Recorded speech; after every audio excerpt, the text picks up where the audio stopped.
Good morning students. Class 4 subject है आपका भाषा कुटीर।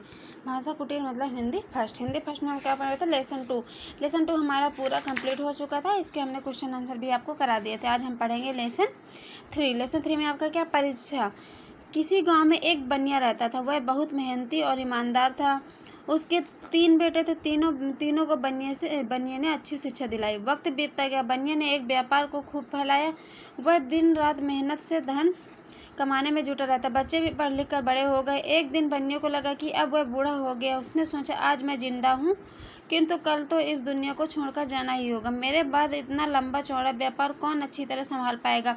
मेरे दोनों बड़े बेटे पढ़ लिख कर बड़े हो तो गए हैं, लेकिन दुनियादारी का तो अनुभव तो उन्हें जरा भी नहीं। हाँ, उसमें सबसे छोटा जरूर बुद्धिमान है, लेकिन यदि उसे सारा कारोबार सौंप देता हूँ तो दोनों बड़े बेटे नाराज हो जाएंगे। लेकिन यदि उन दोनों को सौंपता हूँ तो मेरी सारी कमाई साल भर में ही मिट्टी में मिला देंगे। सोचते सोचते बनियों को एक युक्ति सूझी। उसने अपने तीनों बेटों को बुलाया।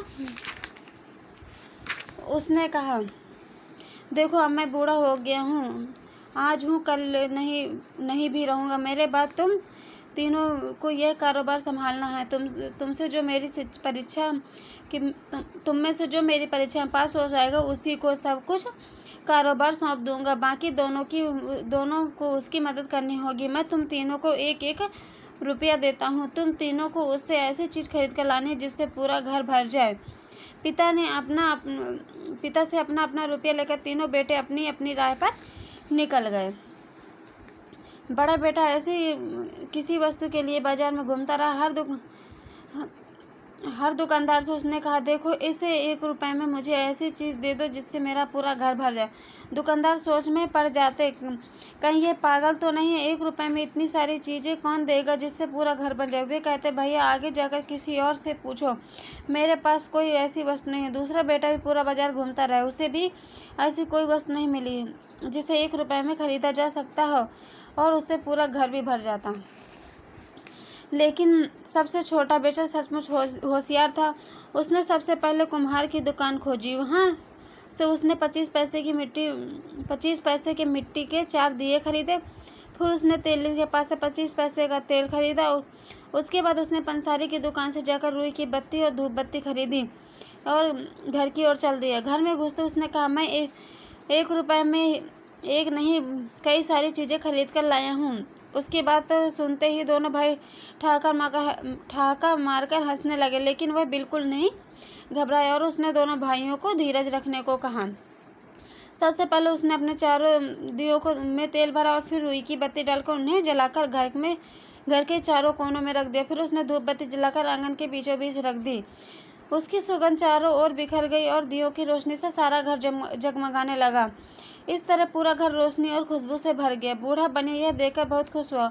दोनों बड़े भाई अपना सा मुंह लेकर रह गए। बाप ने कहा, देखो, धूप बत्ती खुद जलकर हर और सुगंध बिखेरती और रुई की भी बत्ती खुद जलाकर चारों ओर रोशनी बिखेरती है। इसी तरह यह बेटा भी हमेशा सेवा, त्याग और भलाई से दूसरों को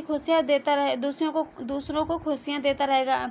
तुम्हें ऐसे बुद्धिमान भाई को पाकर गर्व होना चाहिए। पिता की बात सुनकर दोनों बेटे बड़े निरुत्तर हो गए। उन्होंने खुशी खुशी छोटे भाई के साथ रहकर काम करना स्वीकार किया। तो यहाँ से आपका चैप्टर खत्म होता है। तो इस चैप्टर में आपका क्या बताया गया है कि एक बूढ़ा बनिया रहता है जिसके कितने 3 बेटे होते हैं। तो बनिया अपने तीनों बेटों को बहुत अच्छी शिक्षा देता है और वह बहुत मेहनत करके धन कमाता है और एक कारोबार खोलता है। उसका कारोबार बहुत अच्छा चल रहा होता है।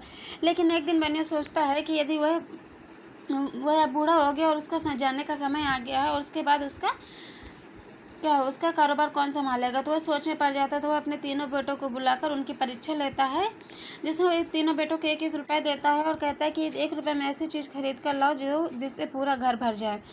तो उन्हें दोनों बेटे दुकान पर घूमते रहते हैं। दोनों बड़े बेटे दुकान पर घूमते रहते हैं। उनको ऐसी कोई चीज़ नहीं मिलती जिससे वो 1 रुपये में पूरा घर भर सके।